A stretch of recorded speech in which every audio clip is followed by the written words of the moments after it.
sorry, who's on the screen? Your Honor, that's going to be the mother of the deceased victim. You have her sit still. Is there a reason she couldn't be here, or is she? She's in Jordan.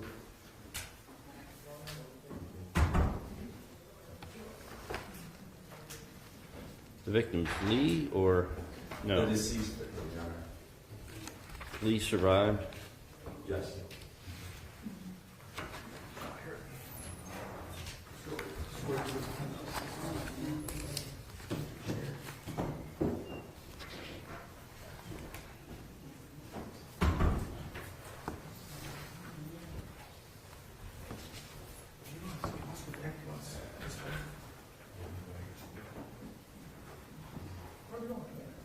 Okay, let's go on the record. We're here on State versus Marvin Fleming. Mr. Fleming's here on two cases today for sentencing.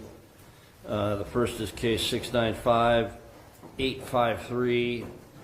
In that case, Mr. Fleming pled guilty to having a weapon under disability and with a 1-year firearm specification. He's also here in case 700228. This is a much more serious case. This case originally involved an indictment which added capital murder specifications. Mr. Fleming has pled guilty to aggravated murder as amended in count 1 with a 54-month firearm specification, and he pled guilty to felonious assault, a second-degree felony in count 15 with a 1-year firearm specification. Ms. Robertson is here on the 695 case and representing Mr. Fleming. Ms. Jameson and Mr. Mack are present on the 700 case representing Mr. Fleming. The court ordered a pre-sentence investigation and one was not received at all. It's my understanding Mr. Fleming refused to cooperate in the pre-sentence investigation process. I don't know why the probation department did not complete the other sections that did not require Mr. Fleming's cooperation.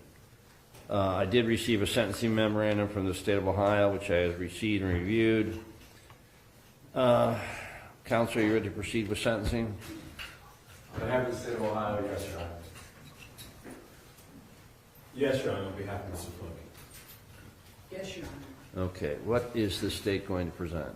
Yes, thank you, Your Honor. At this time, the state of Ohio would like this court to review the video surveillance that was captured and that the Cleveland Police Department had the opportunity to put together.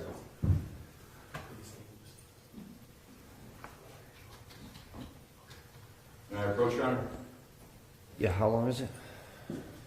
2 minutes and 31 seconds. Okay. Let me just put it right there.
Lee had been shot. Yes, Your Honor. I see it again. Yes, Your Honor.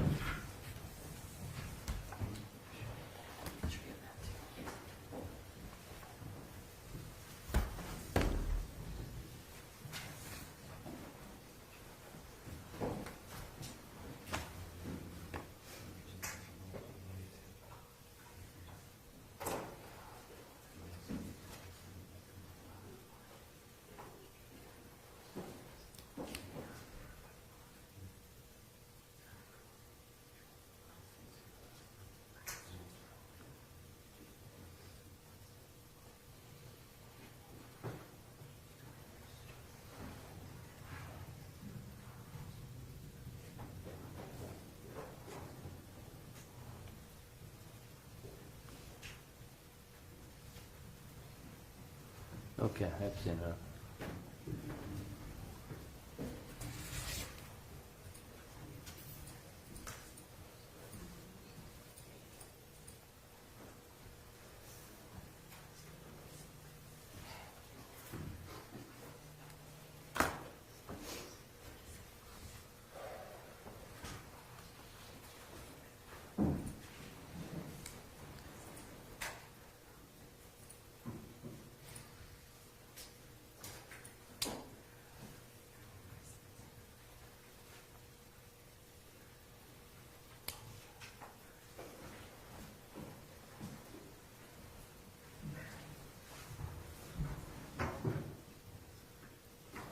Please the court, Your Honor. You have the state sentencing memorandum.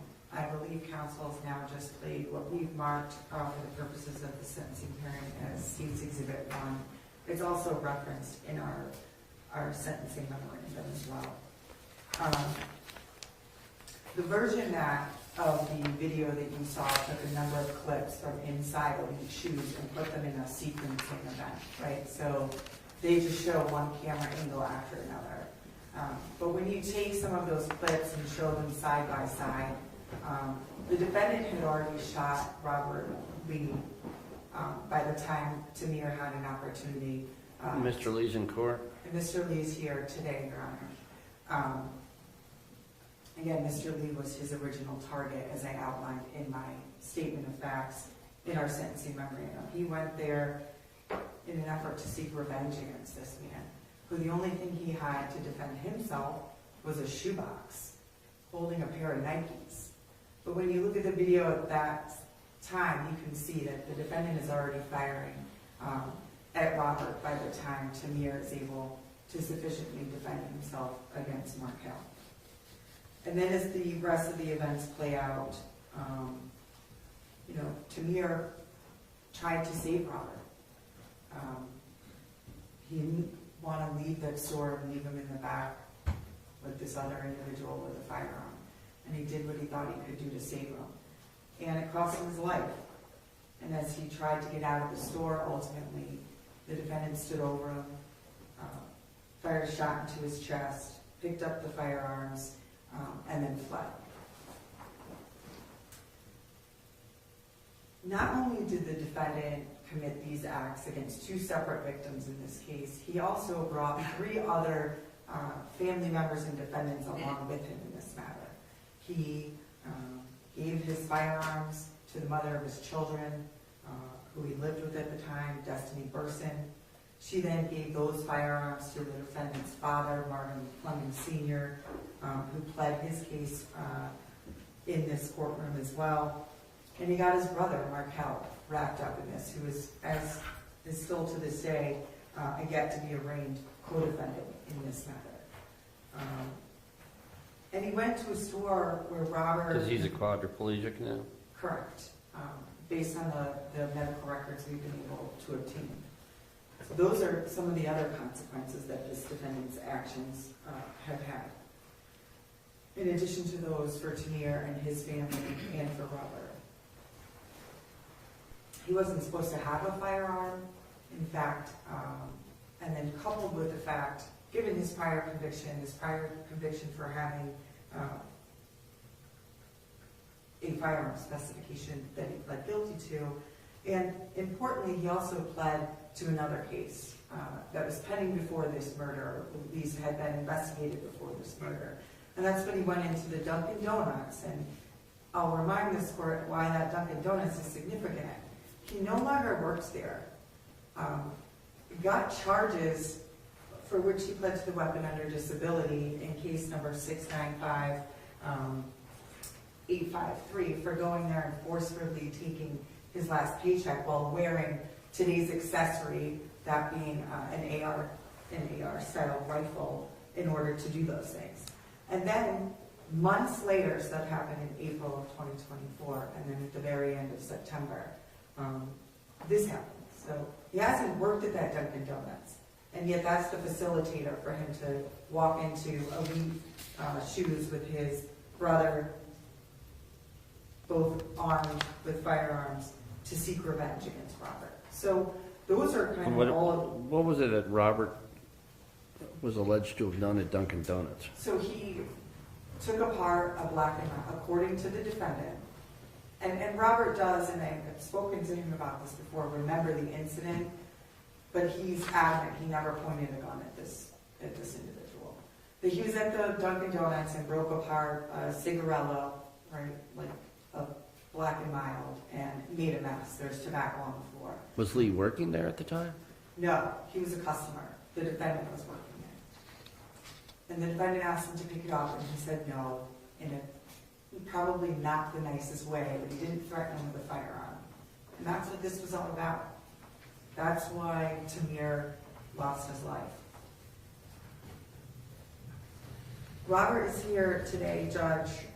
He suffered 3 gunshot wounds during the course of what occurred. He was treated. This has been difficult for him. He lost his job, and he struggles to this day. And I know that he would like an opportunity to address the court this afternoon. Okay, Mr. Lee, come forward.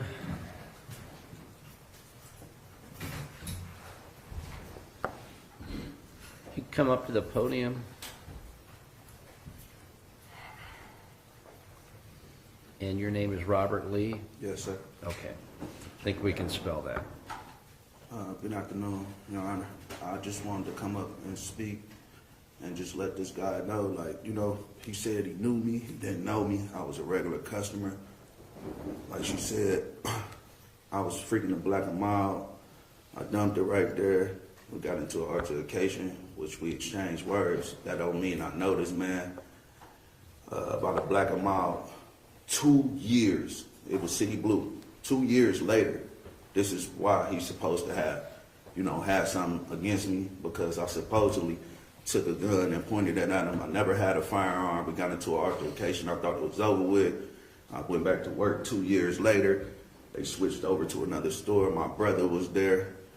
How did he know that you worked at the other store? Because it was still City Blue. I went to get us some breakfast one morning. I was freaking them out when I was smoking tobacco. And I went to get us some sandwiches. And like I said, I was freaking them out. And the guy over there, and he told me to get it out, take it out. And the way he said it was disrespectful. So like I said, we had an altercation between words right there. But me knowing this person, I don't know this man at all. Only time I seen him was when I went to purchase sandwiches for my crew at City Blue. So, like I said, 2 years later, supposedly this is the reason why he came in there and did that. But you took a life of a brother, a son, a friend, a family member. Threw your whole life away for what? Almost killed me for what? For nothing. About a black and mild, about some principles. You got my job taken. I lived through this every night. I relived through this. I've been living through this. The PTSD is making me crazier in the inside, man. I just honestly just want to know, like, why? Just why? Yeah, I noticed you walk with a limp. Yeah, I got a couple bullets in my legs that can't come out. I catch infections. My leg swells up sometime. I can't fit shoes every 4 days. I'm still taking medicine. I take crazy pills. I'm taking medicine now. I ain't stopped antibiotics because the infection is, I get in layers of my skin. I got infection right now where it's pussing up. When I leave here, I gotta go change the bandage out. I'm just saying, like, you took You took something that can't be replaced, whether my legs fucked up, whether my head fucked up or not. And I don't mean no disrespect, man, but that shit was stupid, man. Like I lost it all.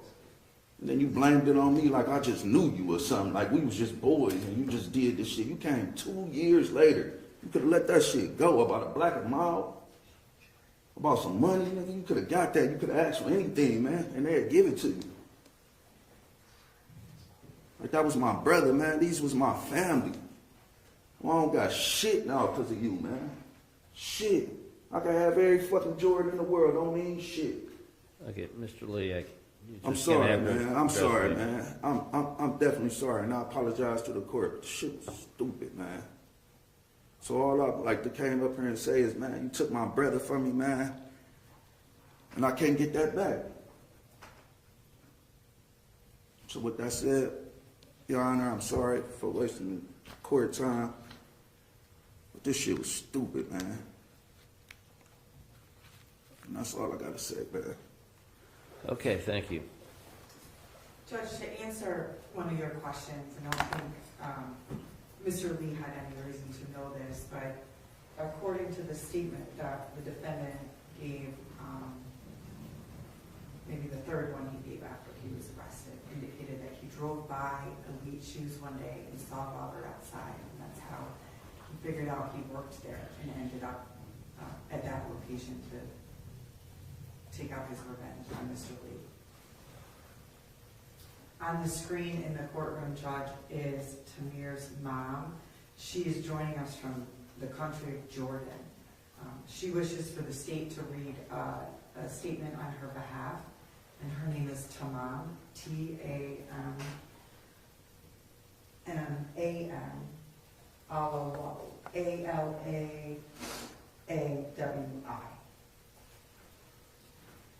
Also, for the record, Tamir's brother is present here today too, and he's in the back of the courtroom, and I don't believe that he wishes to speak to the court today. Ms. Alawi, can you hear us? Is she on mute? Yes, sir. Okay. So Go she ahead. says, Your Honor, I want to tell the judge the extent of my suffering and the pain my family and I have endured. I lost a piece of my heart, my beloved son. I lost the most precious thing I possessed because of the brutality of that wicked killer and how easily he could take the life of a young man in the prime of his life. He shattered his dreams for the future and shattered my dreams of seeing my son grow into a man. I want to tell him about my anguish as I watched my son's friends grow up. I can't even imagine what my son would have looked like at their age. Your Honor, I'd ask that you consider the underlying facts of this case, the fact that we not only have a deceased victim here, but a surviving victim who still suffers to this day. This is certainly the worst form of the offense. And the court has a lot of room in terms of numbers in this case, and I outlined that in our sentencing memorandum. The minimum sentence this court could impose would be life with parole eligibility after 25 and a half years. And the maximum this court could impose would be life without parole. And certainly in configuring consecutive sentences, if the court were find it necessary to do so with felonious assault, and come up with a number of years in between those ranges, Judge. But it's the state's position, this is the most serious form of the offense. There's more than one person harmed. There are firearms that were used. I'd ask you to consider all of those things in fashioning a sentence that would not demean the seriousness of these offenses and adequately punish this offender for his conduct. Thank you. Okay, thank you, Can counsel. I say something? Yes, you may. See, sir, my son is just 18 years old. He just graduation. He's very excited to go to the college. And he's very happy to get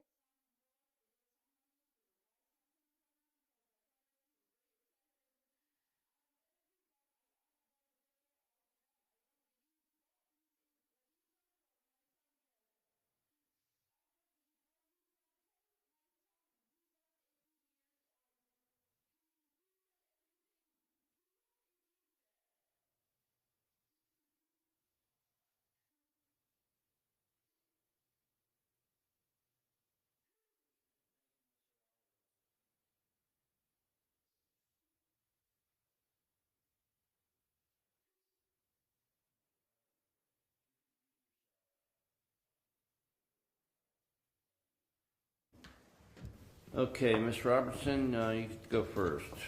If there's anything you want to say about the having a weapon under disability case, you may do so now. Thank you, Your Honor. May it please the court. Mr. Fleming, when this case came about, we just had this case, and we talked about just making better decisions.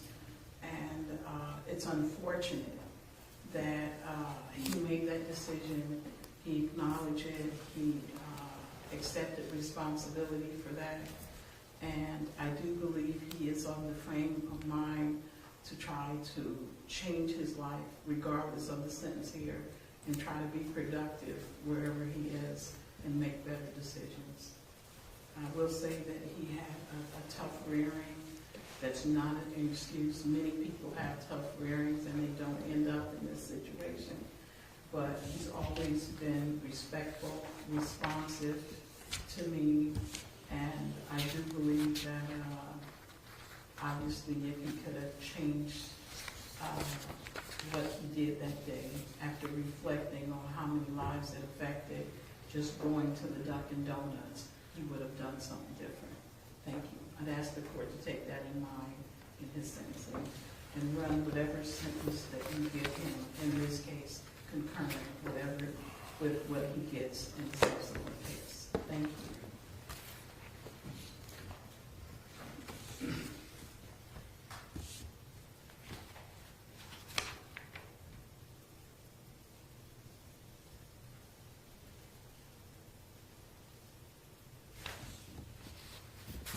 Okay, thank you.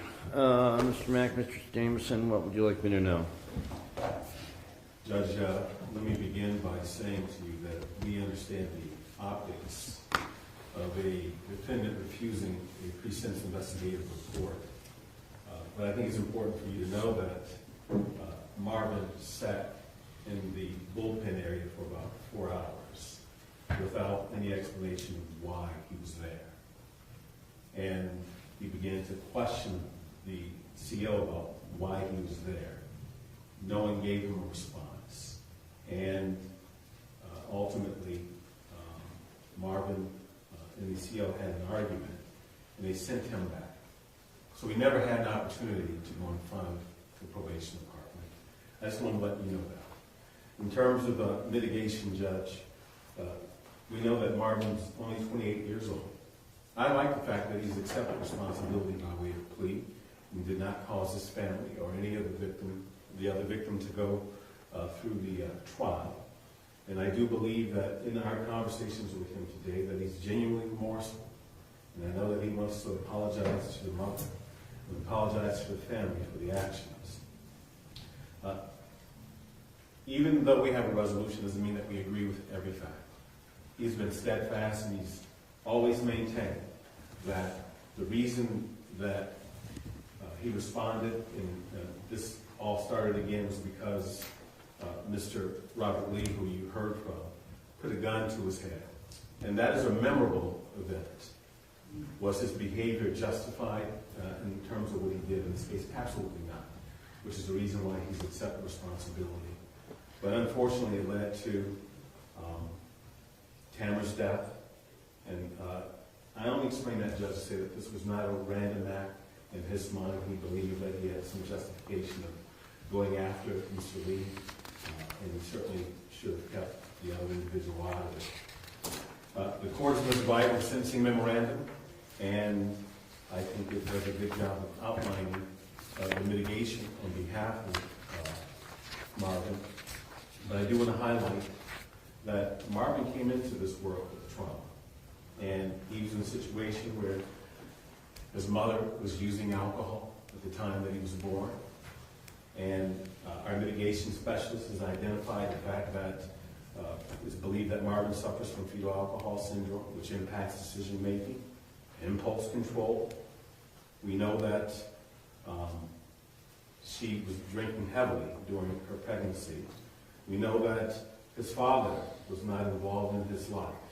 His father was in and out of prison, and even now has to deal with legal charges. We also know, Judge, that Marvin was evaluated by a psychologist and determined to have a full-scale IQ of 61. I will not mention the word that used to be used for that, but obviously he is developmentally disabled. I think the court should weigh that. And we also know that through the sentencing memorandum, we provided information to the court that Marvin was exposed to violence at an early age, mostly by his father. We know that he was neglected.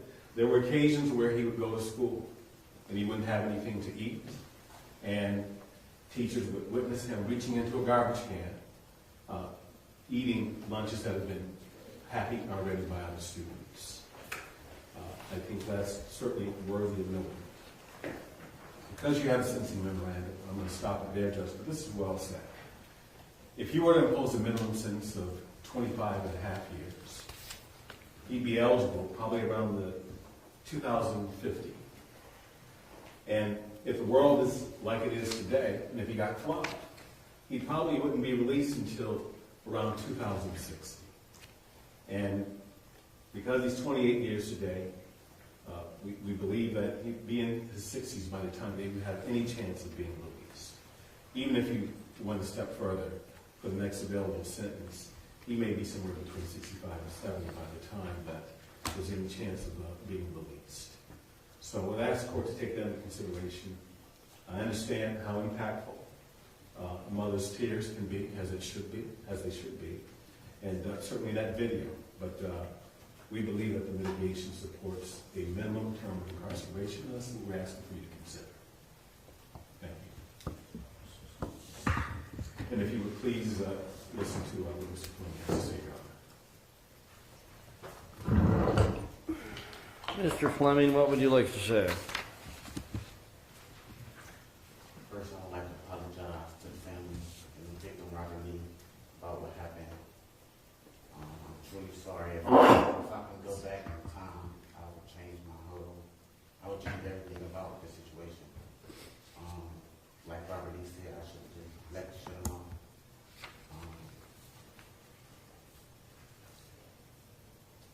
I just wish I could go back and change.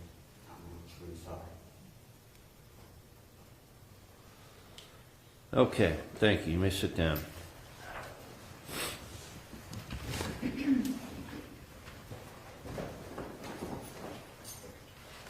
Okay, there's some boilerplate I need to read. I'm going to do it now on the felonious assault count, which carries with it Reagan-Tokes requirements. Mr. Fleming, you have a rebuttable presumption that you'll be released from service of the sentence at the expiration of the minimum term, which I will be setting in a moment.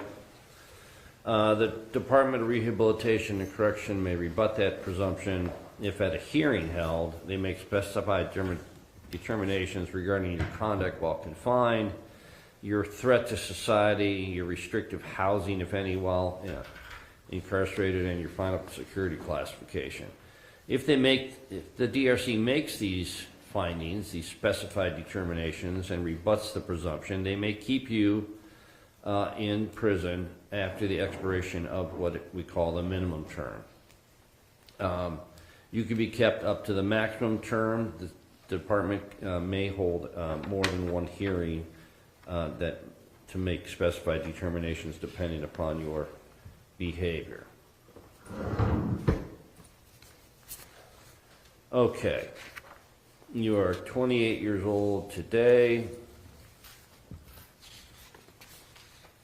and you have been to prison before for 4 years on 4 cases.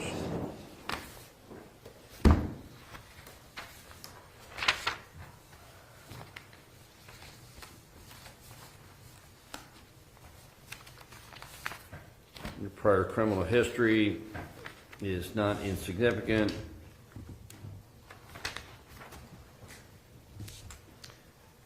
You had a second-degree felony burglary in case 613255. You had a fourth-degree felony theft case in case 612872. You pled guilty and were sentenced on a receiving stolen property motor vehicle case in case 612582. And then finally, you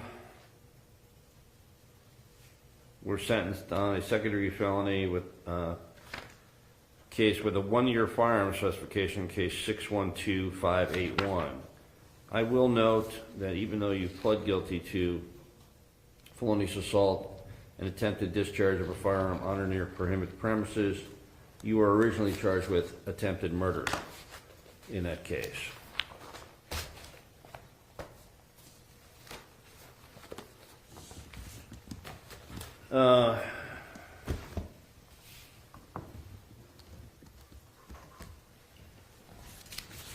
While this case was pending, we had numerous pretrials. You were always well-behaved and pleasant to deal with as far as defendants go. I was surprised to learn that you refused to take part in your pre-sentence investigation process.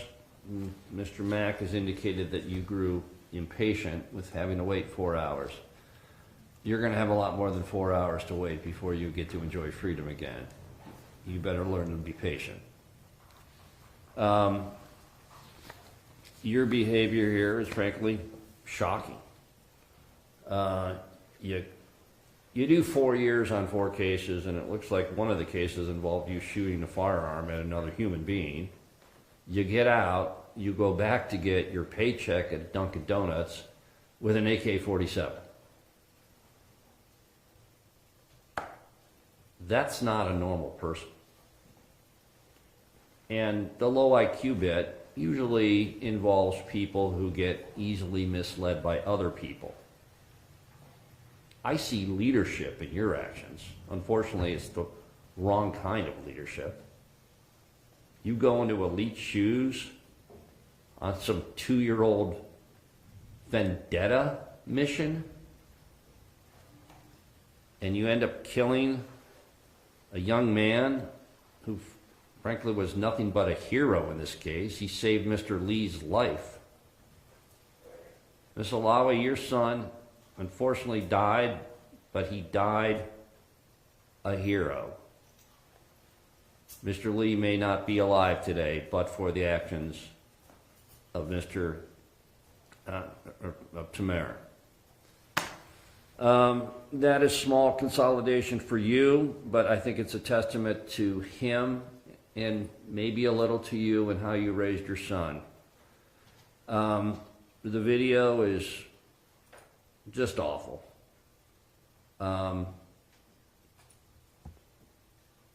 Mr. Fleming brings his brother in to take part in this misguided vengeance. The brother gets shot right away by Tamir and is now going to be a burden to someone for the rest of his life, and he'll likely be a defendant for his role in this. You still have the ability at least to walk around and use all of your limbs. Your brother doesn't. Mr. Lee has demonstrated just on coming up to the podium that he has permanently lost his full range of mobility. And Mr. Almaty will never breathe another breath because of your actions here. So while I appreciate the fact that you did enter into a plea agreement, that does not demean the seriousness of your conduct here.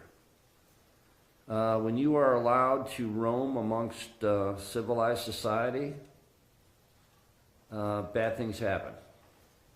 These are your 5th and 6th felony cases, and you are 28 years old.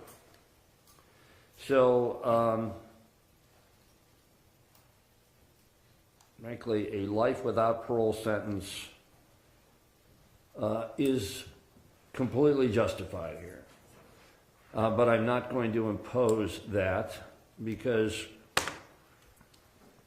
while I hope you get flopped several times, should become a health burden in the state of Ohio. I want them to have the option of saving the taxpayers money.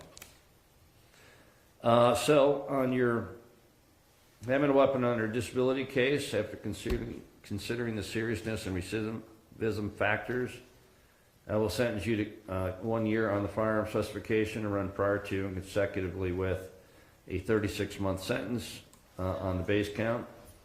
Excuse me. There is no gun spec on that weapons under disability. Correct.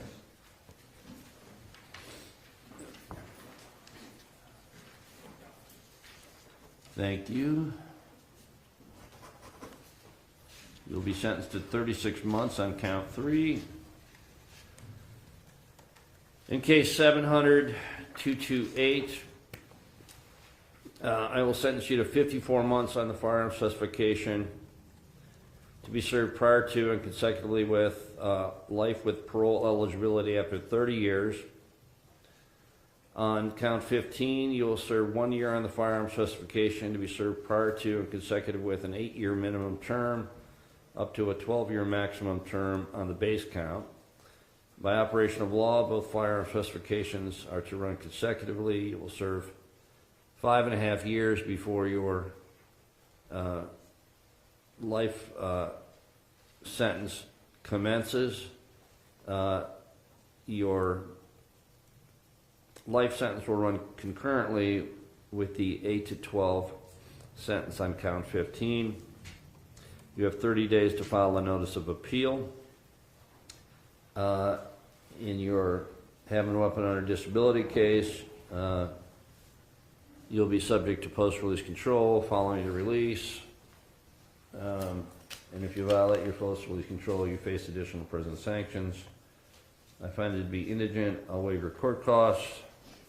Counselor, is there anything else? Judge, the weapons under disability cases that And with that, the courtroom reached its final decision, but the real consequences will last far longer than any sentence. One young man lost his life trying to protect another. A survivor will carry both physical and emotional scars forever, and a family will never be whole again. Justice can impose punishment, but it can never fully erase the damage left behind. What do you think? Did the judge strike the right balance between punishment and justice? concurrent to That is aggravated murder as well. That is concurrent. Thank you. Okay. I order that you be remanded. Thank you, Your Honor. Thank you, Judge.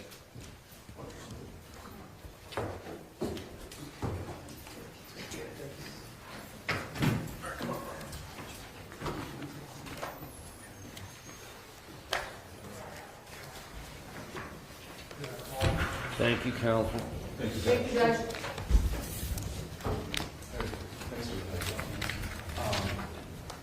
I could go back, what's the total sentence?